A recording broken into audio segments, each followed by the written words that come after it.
I now want to transition ever so gently to you, Corry Joe, as a person and a representative of the Milwaukee community. You right now are a very public representation of MMAC and FUEL. How does being the face of two such well-known organizations tie into your sense of self? It's such a good one because I think about the visibility piece so much because I did not know that that would happen when I came to MMAC. When I interviewed at MMAC, I barely knew what MMAC was. I did my quick Google search and read the website to kind of understand what chamber world is. And, I came from my very first job. I was in a corporate environment. I worked at Manpower as a proposal writer back when the headquarters was in Glendale. So some people listening to this probably weren't even born then. They're like, the headquarters was in Glendale? Yes, it was. And I worked there right out of college. I was an intern and I got a job right out of college. And it's Manpower Group now. Then it was just Manpower. And then I left there to write grant proposals for America's Black Holocaust Museum. And then I ended up being the director of the museum, and I stayed there for 2.5 years. And I learned that I was really interested in marketing. So as an English major, that kind of made sense. But when I was in school, first generation, I didn't really know what I wanted to do. I just kind of was like, I know I'm going to college. So I'll just figure it out along the way. And I did. I landed in the English department and loved it. In retrospect, I really think if I had known more about marketing and understood it more, I probably would have majored in marketing because I'm like, that's my thing. I discovered it on the job. So I came to MMAC because they were looking for someone to do marketing for FUEL, this young professional group. And I thought, well, that's cool. I'll be able to do some cool graphic stuff and some cool language. That's why I came. That's the only reason why I came. And when I discovered what FUEL was really about and started to attend some of the events, and it really had a huge impact on me as a native Milwaukeean. Like, my perception of Milwaukee completely changed. And I've been here my whole life. So I started to have this really intense belief in what we were doing. And all of our programs just meant something to me. A lot of it hit so close to home. And I remember thinking, man, if more people knew about this, they would have a much more positive experience in Milwaukee. So that just became my passion. I was like very passionate about talking about FUEL and what we were doing. And I was fortunate to come up in a very prominent organization at a time where young people's voices were sought out in a very unique way because we were the mighty millennials. And it sort of put me on this platform that I wasn't looking for or wasn't thinking about. And to be honest, the reasons why I think about it now are because I don't want young professionals to think that you need that kind of visibility to achieve the things that you want to do in your career. And I think because now we have moved so much to this social media and influencer world, visibility is the thing. And when we were growing up, it wasn't so much, like in my 20s, I wasn't thinking about visibility. I was told, put your head down, work hard, and that's how you get noticed. And in many ways, that is still true. People are chasing, the 40 under 40 awards, and they're chasing women of distinction, and they're chasing. Nothing is wrong with those awards. I think many people benefit from having that platform. But I can tell you, it doesn't stop you if you don't get it. If you don't have a bunch of those kinds of awards, the thing that makes the difference, the biggest difference, is the relationships that you make. That is the only reason why anyone ever wants to talk to me about anything that we're doing, because I show up in a really authentic way, and everything that I'm doing is just from the heart. wasn't making a bunch of money when I came here. I mean, it was for nothing else other than just the love of the work and the love of people. And that passion comes across, and it makes people say, well, let's talk to you a little bit more about the work. And I've seen that be the truth for every person that I've watched really achieve their dreams. It's all about relationships. It's all about being authentic. So it's one of these things where it's like I realize that there's a visibility, and I try as much as possible to ignore it. And I try as much as possible to leverage it for the good of whatever the initiative is that we're doing here. But I know that my bread and butter is my passion and my authenticity. Like, hey, I wake up every day and I think, if I show up in a real way, if I really contemplate and think about what we're doing, how to make the biggest impact, how to positively affect as many people as possible, and center people's experience. If I'm doing that, if I'm thinking with that spirit, and if I show up and just really be myself, and sometimes you have to fight to be yourself. You know, it's like, it's hard to show up in a room where you're the only person that looks the way that you look, and you're the only, I'm a little silly, or I'm going to crack a joke, and I'm, in a room full of very serious, stoic looking people who analyze numbers all day. It's like, if that is the way that people show up and that's valued, and then you show up in this different way, and your hair is different and the way that you dress is different, it sometimes is challenging to do that. But every day I give myself a pep talk every day to show up in an authentic way and be myself, and just let it happen. Let what's going to happen.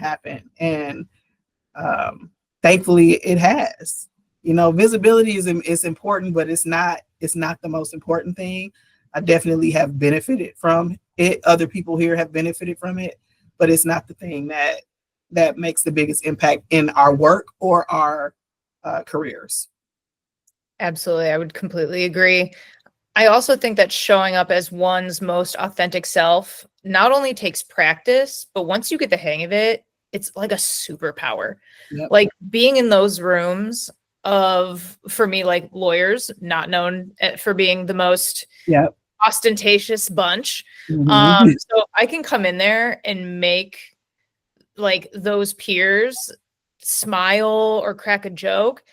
Mm-hmm. Not only does that set me apart, as long as I'm being like professional, polished, strong in my word, clear in my craft, like as long as all those other I's are dotted, like that is what's going to make them like hire me. Like that's what's going to make them want to work with me, listen to my background and stories, and then ultimately my expertise builds trust, builds that charisma that you have to put forward, builds that trust and creates that connection.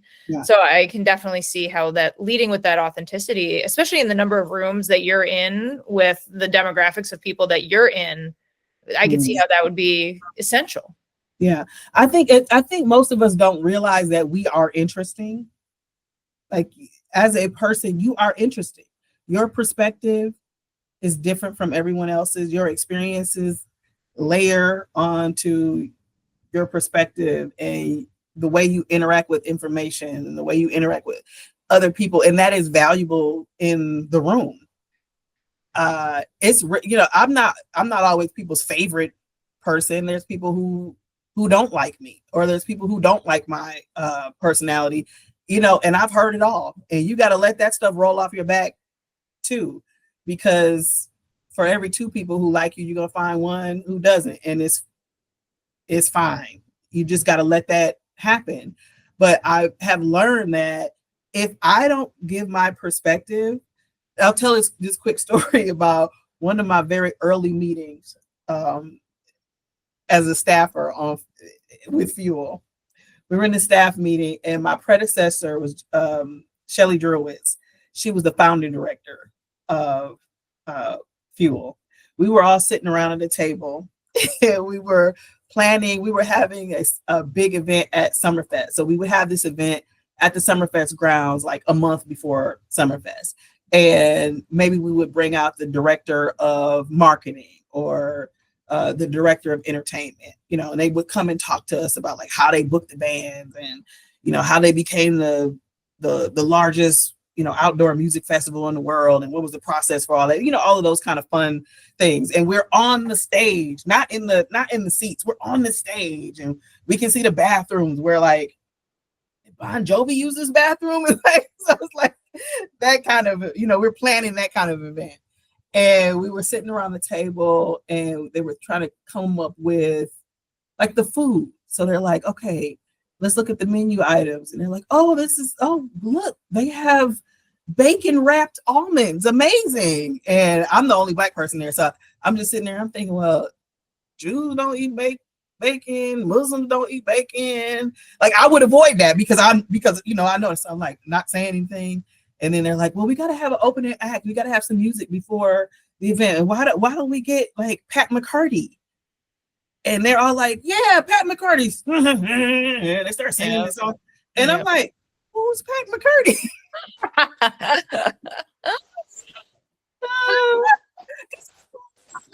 Who is this man? And all of you know the lyrics all the time. And I'm thinking like, am I in a Twilight Zone? So we keep going, and they're talking about all the details of everything they're going to do. And there's so many things that they're saying that I'm so disconnected from. And I think before I even let myself think about what was coming out of my mouth, I said, you know, it ain't going to be no Black people at this event, right? It just came out. And the director, Shelly, she looked at me and it was like, I saw this light bulb go off in her, like it just had never, what I said to her had never occurred to her, but it would occur to me.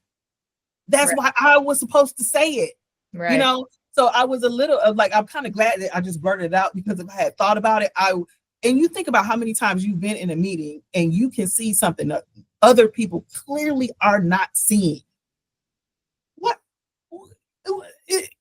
Is it just me? And sometimes, yeah, it's just you. So, but you're representing other people who will see the thing that you see, and you have got to say it. Now, sometimes you have to find a nicer way to say it than I said it, because that probably wasn't the best way to say it. But I had a leader that was open to my perspective, and she leaned into what I had said. Well, what do you mean by that? And I'm like, look, everything about this event is white. And I'm not saying all white people know who Pat McCarty is, but more y'all know who he is than Black folks do. And I'm not saying don't have him, but if you have him, you also got to have Black Elephant. And they're like, who's Black Elephant? I'm like, exactly. See, it works both ways. That's why we all need each other. So when we put the marketing out there, when you give the agenda, people are going to be able to see themselves in the selections. They see themselves in the choices. If we have a spread full of things that a person can't eat, they're not going to feel like they can come to these. This is not for me. I don't know who any of these artists are. This is not for me. And it's this subtle, unspoken messaging that we send folks through the things that we do. Well, how do people know? The other important thing about that story is when Shelly stopped to look at me when I said that, I saw her making a discovery in what I said. And I think subconsciously before that point, I think I thought it was always intentional when people are excluding people of color, because there are very obvious, like sometimes it is intentional. And I think we hear those stories so much. You see it on the media, this club and that club, no t-shirts, there's things that they're intentionally doing to curate an audience that doesn't include you. And that is elevated so often that it makes us jaded. So that when that's not intentional, we see intentionality in it. And I knew at that moment, she's not doing this on purpose. It just never occurred to her, because I'm sitting here now, I can help her see something different. And she responded to what I said. And when Shelly moved on to she created a Fab Wisconsin for MMAC. She moved on, and then I took over FUEL. I kept all of those things in mind, that Like, I have to be thinking about our memberships. I have to be thinking about all of the members. I have to be thinking about all the employers. And when we put these events together, I want to make sure that when they look at it, they see themselves in it. So the panel is going to be diverse, and the topic is going to be diverse, and the places that we go to, and the food and the vendors we use, because I want you to feel like this is for you. And it just became this very authentic approach to inclusion that people responded to. The first FUEL event I went to, it was me, Michelle King, she's married now, I don't know her last name, she's a lawyer now, and Dante Houston were the 3 Black people in the room at the FUEL event. I remember that was almost 20 years ago, and I remember it, and everybody else is white. And I thought, man, no wonder white people love Milwaukee so much. Like, they get to do cool stuff like this. If there was stuff like that for us, and then I realized, well, this is for us. We just don't know it. And they just don't know how to say it so that we know. The last social that we had was the day that the night market was supposed to happen a couple weeks ago. Half the room, it was half and half white, half Black, just about, and that comes through that kind of intentionality. So I told that story, and that long story to say, when you're in those situations and it's like that tricky, that weird feeling that comes out, like, well, okay, nobody else is saying it. You are there to be the one that says it, because people can't see what you see. They're not you. Your experience, your point of view, all of that is gold. It matters. So when you show up in that way, it's like, make sure such and such is in the meeting, run that past such and such, because they can see the value that you bring. Yeah, absolutely. I totally agree. And, nobody wants to go to that first type of event either anymore. Like, I've been to plenty of those events. Yep. Like, okay, cool. Something on a stick and like a jazz band. Yep. Love that. Yep. Not what I want to do if I'm going to leave the house and be like, I can't wait to go to this event. Yeah. So, and I also think, kind of related to our next topic, which is like the idea of personal, like, mission and personal passions, and how that shows up in our respective work, especially centered around first generation professionals.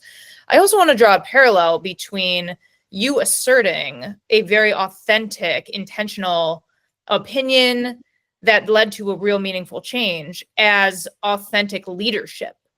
Taking then those principles and those considerations and translating them as a through line through your work moving forward. I do think that corresponds with, that's how you develop an authentic, inclusive leadership style, right, which obviously continues to show up in your work in the community. That's right. It becomes a rule for you. This is the guide now.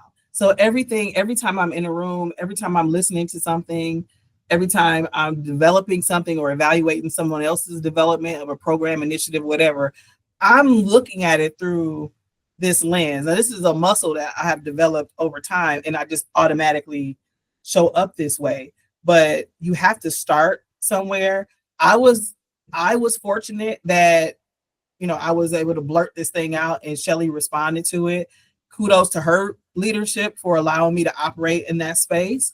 I remember Tim Sheehy, when he was our president, coming over to my desk, and he was asking me some things about FUEL and things that I wanted to do. And I told him, I said, I just really feel like we can be the network that sends the message that Milwaukee is for everyone, and be very intentional about addressing segregation, what that feels like, how it happens, how it shows up, and prove that we all can be in the same space and enjoy things together. And I said, I hesitate to do some of these things because I don't want it to seem like, oh, FUEL has a Black person over there now she's trying to make everything Black, and like she's turning everything into the BET Awards, because that was the noise in the back of my head. And Tim stopped me, and he said, if you feel this passionate about this, do it. He said, do it. Whatever ideas you have, whatever things that are keeping you up at night, I encourage you to do it. And when the pandemic hit and we had that race bridge series online. Every week we're talking about, race, segregation, racism, and doing it in a way that's non-threatening, where people were enjoying the conversation, where people were learning. This is something that was in my head that I could have talked myself out of, because the network is mostly white folks, and they're not going to want to hear about race and racism, and this is going to make them feel like I'm attacking them. And that's absolutely not what happened. It's the complete opposite. They were emailing me saying they want more topics and more conversations, and can you bring, it, and that authenticity, man, if you're not in a place career-wise where you have people around you, because some of us aren't as fortunate as I was, and there are people trying to suppress that thing in you, that's when it's time to move around. And you have to be in the space where who you are and your point of view is not being suppressed, because when you are freed to really operate in an authentic space, the things you create are completely different, and the impact is 10x what it would be. I sit back sometimes and I think, man, if I had dismissed the idea of Race Bridge, or if I had dismissed the idea of boot camp, there were people who told me don't do boot camp. No, ain't no one wants to come to a week of professional development stuff. They're not going to choose to do that. That was the thinking at the time, that it was too serious, and people wanted to do things that were fun, and I just said no. I think the thinking was at the time the employers are already doing this for them, and I'm like, no, I don't think they're getting what we're going to offer, and I just pushed forward and did it anyway, and every session sold out the first time. I feel like when you do enough, you bet on yourself, right? You bet on yourself enough times and win, it builds confidence, but you have to start doing it.